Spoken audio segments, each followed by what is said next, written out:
We've noted as we have been talking our way through the life of Christ just how much Jesus detested dead religion. Throughout his ministry, he constantly came to verbal blows with the religious leaders because they disobeyed the primary directive that God gave them in Deuteronomy chapter 6. That they were to love God with all their heart, soul, mind, and strength, and they were to teach their children as they went on their way. In other words, they were to pass on a passion for God.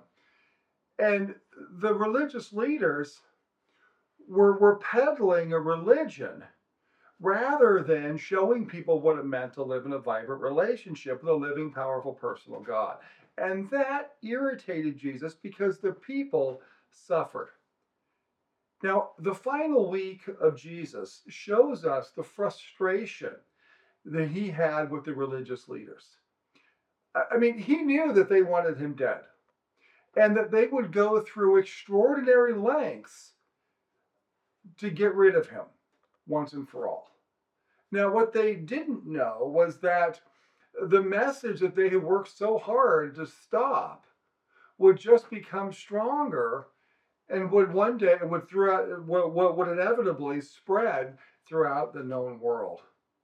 And so next on Digging Deeper, I want to look with you at the final confrontation between Jesus and empty religion that takes place in the middle days of Jesus' final week here on this planet.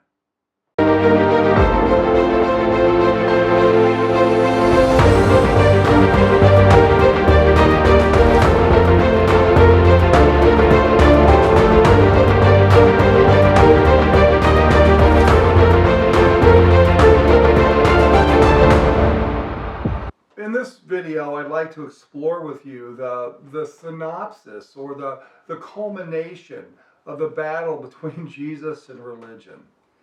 Now, it unfolds as a play with 4 acts, and Mark records it for us in Mark chapter 11, beginning in verse 27, all the way through 12:34. And so I want us to take a look at these 4 acts. In this first act, we find Jesus confronting the religion of power. And Mark says this. He says, "And they came again to Jerusalem. And as he was walking in the temple, the chief priests and the scribes and the elders came to him, and they said to him, 'By what authority are you doing these things? Or who gave you this authority to do them?' Then Jesus said to them, 'I will ask you one question, and answer me, and then I will tell you by what authority I do these things. Was the baptism of John from heaven or from man? Answer me.' And then they discussed this with one another, saying, 'If we say from heaven, then he's going to say, why did you not believe him? But if we say it's from man, then they were afraid of the people, for they all held that John really was a prophet. So if they say it's coming from man, they were afraid of the people. And so they answered Jesus, 'We do not know.' And Jesus said to them, 'Neither will I tell you by what authority I do these things.'" So, in order to really catch the impact of this passage, we need to take a look, first of all, at the context.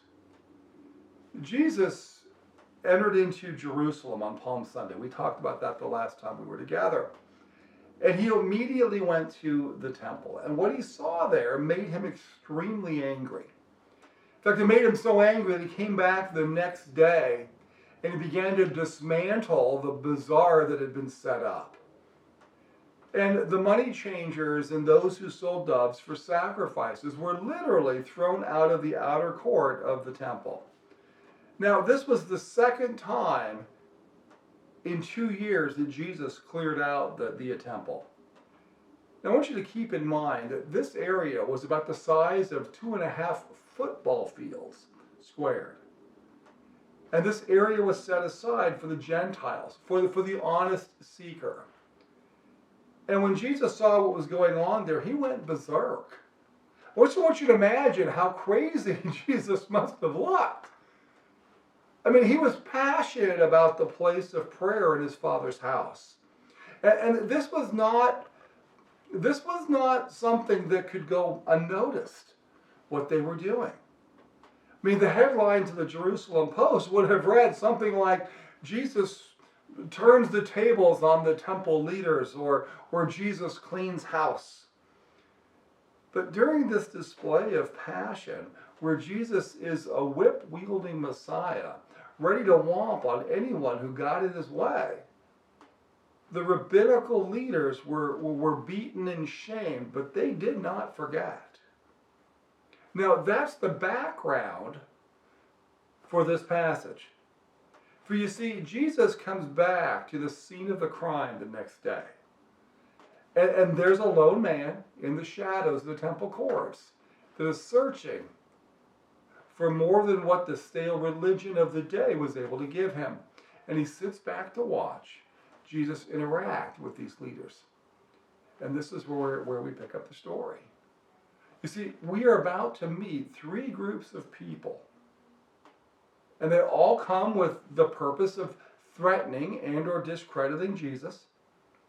And the reason that they want to do this is very simple. Jesus is light, and light exposes the darkness that's in their souls.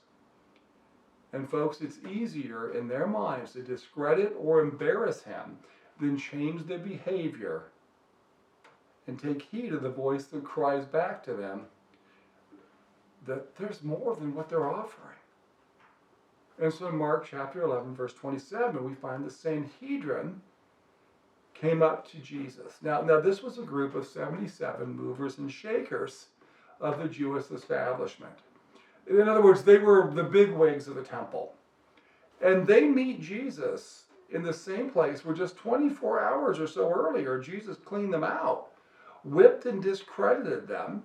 I just want you to imagine the tension that was in the air. The people crowded around to see the fireworks. And in verse 28, it says that they asked Jesus, by what authority are you doing these things? Now, in today's language, their question would have sounded like this. What committee gave you permission to do this? By what law do you have? What judge gave you the authority to do this? Or did you get this approval at maybe some quarterly meeting, I don't know, or some meeting of Congress, or of course in our day and age in some courtroom? But you see, they had long since gotten past the idea of what does God want. And they've gotten to ask this question again and again. What do we think is best? And that was the whole purpose here. We want a well-oiled programs. We want a balanced budget. We want protocol. We want the proper observance of policies and procedures. I mean, that's what consumes their lives, making sure that things are in control. And Jesus comes in with these wild ideas that God is in control. And they are long since past asking the question, is cleansing the temple the right thing to do? Would it please God? That's the important question they should have been asking. They never asked that question. They just want to know what pleases them. By what authority do you do this? You see, folks, this is their temple. They are the ones in charge. They are the ones who dictate what goes on here and what doesn't. And so the question that they ask, who do you think you are? By what authority do you pretend or to imply to take our place? And Jesus replied in verse 29. So let's find out if you understand authority. I'll ask you one question and answer me, and then I'll tell you by what authority I'm doing these things. John's baptism. Immediately they began to get nervous when he brought that up. Was it from heaven or was it from man? Tell me. And here's where they were in trouble. The religious leaders huddled together, and they realized if we say it's from God, then he's going to ask us the question, well, why didn't you do anything with it? Why didn't you obey him? But if he says it's from man, then we know all the people around here, they like John. They had a lot of respect for John. And so they're going to get angry at us because then we're slighting somebody that they thought was a godly man.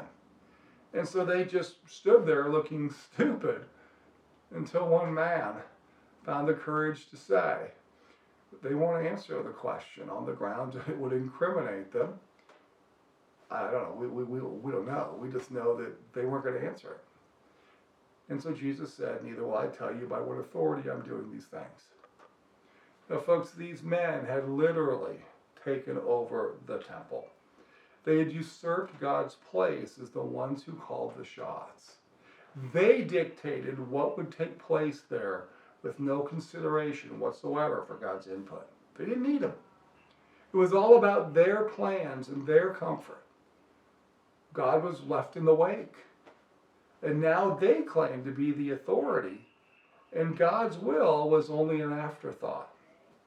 And so Jesus began to speak to them in parables, actually an allegory. The meaning of this story was so pointed that there was no way that they could miss it. I want you to catch what he has to say here in Mark chapter 12, beginning in verse 1. So that he began to speak to them in parables. This is a man planted a vineyard and put a fence around it, dug a pit for the winepress, and built a tower. And he leased it to tenants, and he went into another country. And when the season came, he sent a servant to the tenants to get from them some of the fruit of the vineyard. And so they took him and they beat him and they sent him away empty-handed. So again he sent them another servant, and they struck him on the head and they treated him shamefully.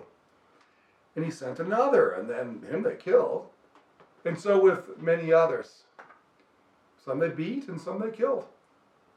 And he still had one other, a beloved son. So finally he sent his son to them, saying, they will surely respect my son. But those tenants said to one another, this is the heir. Come, let us kill him, and the inheritance will be ours.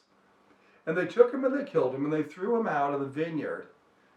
What will the owner of the vineyard do? Well, he will come and he will destroy the tenants and give the vineyard to others. Have you not read the scripture? The stone that the builders rejected has become the cornerstone. This was the Lord's doing. And it is marvelous in our eyes. And they were seeking to arrest him, but feared the people. For they perceived that he had told the parable against them, and so they left him and they went away. Now, folks, in this parable, the landowner is God. The vineyard is the place of worship. The vine maybe over the Holy of Holies. The farmers were the religious leaders. And at harvest time, the owner, God, sent the prophets and other godly men to tend the vineyard, and they beat them. And they killed some of them. And so finally, the landowner, that's God, sent his son. And these farmers thought to themselves, if we kill the heir, we will get the vineyard. Now for the farmers to call the son the heir, what are they supposing? That the landowner is dead.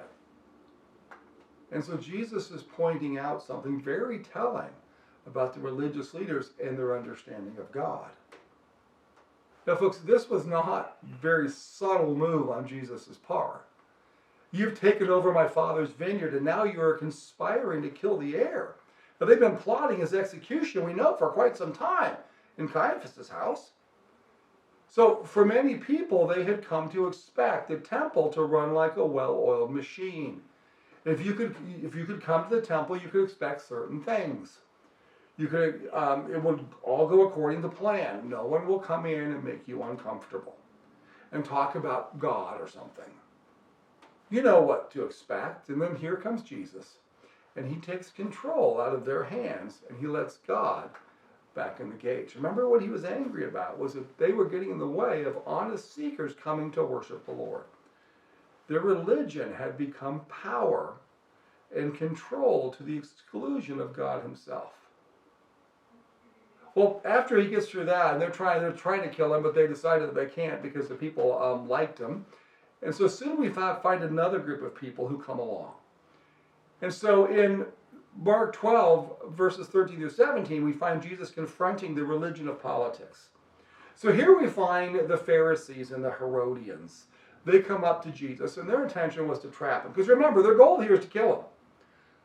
So now there's something that we need to take note of right away here, is that, first of all, whenever the Pharisees and the Herodians get together, and whenever they get together without bloodshed, you know there's something strange going on. These two groups of people absolutely detested each other. These two groups of people hated each other with a passion. The Pharisees, they were the political conservatives of the day. They refused to bow to Caesar. They would do whatever they could to make life miserable for the ruling class. They hated Herod because he was unqualified for the throne. He was only half Jewish and certainly not from the tribe of Judah. And in fact, when Herod was appointed king, one of the first things that he did was kill 500 Pharisees. And the whole house of Herod was absolutely detested by these Pharisees. Now, the Herodians are what we might call the liberals of the day. They aligned themselves with Herod because he was the one in power. And they were the ones who said, why can't we be friends? Just go along with the status quo and you won't get hurt. Now, it's been said that politics makes strange bedfellows. And these two groups were bunkmates in their opposition, their hatred for Jesus. And so they asked the question that there was no answer for that wouldn't get Jesus in trouble. They asked him, is it right to pay taxes to Caesar? You see, the Pharisees hated anything that had an image on it. And the coins of the day had a picture of Caesar on them, and so they refused to pay their taxes. So if Jesus answered they were not to pay taxes, then he's in trouble with the authorities. The law said that they were not to make any graven images, and the coins had images. So if he said, pay the taxes, then they could accuse him of disregarding the law. There's no way he could win here. But I want you to listen to Jesus' response in verse 15. He says, why are you trying to trap me? Bring me a denarius and let me look at it. And they brought the coin, and he asked them, whose portrait is on this? Whose inscription? Caesar's, they replied. And then Jesus said to them, give to Caesar what is Caesar's, and to God what is God's. And so these two groups of people narrowed God to a political cause. The conservatives wanted to keep the land pure, and the liberals wanted to get along with the powers that be. And Jesus got in the way because Jesus pointed out that in their zealousness for their causes, they forgot about God. See, the bottom line was that both wanted to look good before their peers. Both wanted to use Jesus to further their cause. The Pharisees wanted to look tough on taxes, and the Herodians wanted to look tough on tax dodgers. They wanted to look good before their peers, and that was their religion. And folks, that happens today, doesn't it? We get involved in this or that political issue, and we hold on to it so tight that love is lost. And the only thing left is to win at any cost. And so we try to sway the opinion of our peers so much that we forget to ask the question, whose image am I reflecting? Whose image do I bear? To whom do I turn when I try to find my identity? And we look to the crowds, and we become all about politique, and we forget that we are to be all about God. And so Jesus calls them beyond the religion of pleasing the crowds and tells them that there is more than this. I want to take a look at the next two groups of people that we see as Jesus is confronting with this empty religion. We'll take a look at that the next time that we are together. But I hope that you see the danger that we find and the fact that God is not about empty religion. God is about a relationship that he wants to have with us. And Jesus knew that. And Jesus knew that if he did not confront this right now and be able to teach those who are coming after him how to confront this tendency, and we find this throughout Paul's writings to the churches, this tendency to fall back into empty religion. If they did that, they would have nothing to offer. They would be no different than the Pharisees and the Sadducees and the Sanhedrin of the day. And so Jesus points out, and he shows them, it's not about religion. It's about the relationship that we have with God. Now remember, this is the last week of Jesus' life. He knows he's going to the cross. This is important for him. You tend to put out what is most important when you know your time is coming. And so I pray that you are blessed and encouraged by these words. I pray that as you gather with your siblings in Christ, that you really stop to think about this God that we're worshiping. I pray that you have an amazing time, that you really sense God's presence in your midst. And I look forward to seeing you again in a future video. God bless you all.